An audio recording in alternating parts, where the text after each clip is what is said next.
Welcome back. When we think of St. Patrick's Day, many of us think of luck. Whether you are Irish or not, you shouldn't bank on good luck to build your financial future. Local financial professional Mike Kojonen from Principal Preservation Services is here tonight with tips on how to avoid bad luck when it comes to our money. An important task, no doubt. Mike, as always, thanks for stopping by. Thanks for having me, Liz.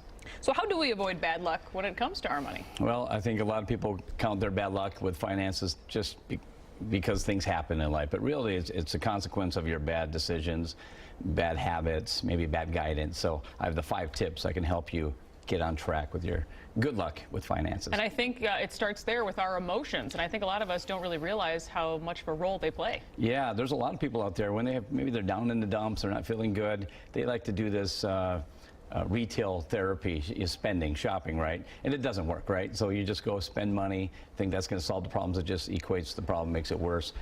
You need to break that habit. So don't go spend money you don't have. Try to do something else to vent when you're not feeling good.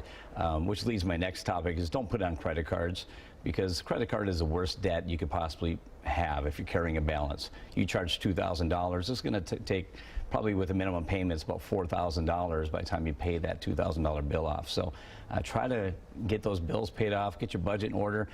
And then eventually you can turn that around, like I do and a lot of my clients do. Is I use my credit cards all the time, but they pay me now.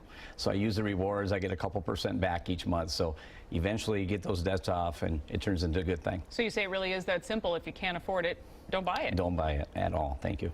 And plan for rainy days, because there are quite a few of those in our lifetimes. Right, yeah, rainy days are coming, and unfortunately most people don't have the money set aside for those rainy day funds, but a home expense, a car expense, medical bills. We just had, in the last 45 days, well, in this winter, we had a furnace, water heater, boiler go out in a 45-day period of a $15,000 bill. So most people aren't planned for that. Fortunately, we did, but take that tax money if you're getting a refund and put that aside for rainy day fund. A pricey winter for you. It was, yeah. So protect yourself, you say. So how so? Yeah, maybe it's more about protecting your loved ones. When we look at life insurance, we look at long-term care. The cost of long-term care is expensive. We know somebody who's been in a nursing home for a couple of years, 2-3 years, at almost $100,000 a year right now for long-term care for a private room. It can be very costly. It could affect your estate.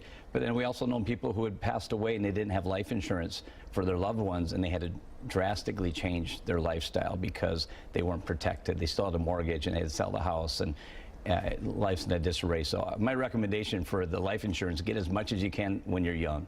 And you're healthy and young and it's cheap. Get as much as you can because it's cheaper that way. And eventually you're going to have family and get married, and you're going to need more life insurance later. So you'll be happy you got it when it was sooner. And speaking of, I mean, that's what it kind of comes down to, planning for our futures. Yeah, absolutely. So you want to make sure you're putting money into your 401k. So no excuses when it comes to retirement. Says I had bad luck, I don't have money for retirement. No, it's the little things you do early. And so if you have a 401k, take those contributions every week to put them away into that. If you don't have a 401k at work, make sure you're contributing to your IRA, and that you can have those automatically deducted from your checking or savings account. And the numbers are they're huge when you look at them. So I have a calculator on my website about planning for retirement, where you can see the contributions you make and increasing them over time, what they look like if you just put this amount in, but as you gradually increase them with raises, how much bigger they look. And you can check that out on my website. I've used that before. It's a great tool. Thank you. Thank you, Mike, for being here. As always, we hope the luck of the Irish is with us when it comes to our bank accounts, I guess. Hope so. Okay. Thank you, Mike. Always good to see you. And go to WCCO.com for more money tips there.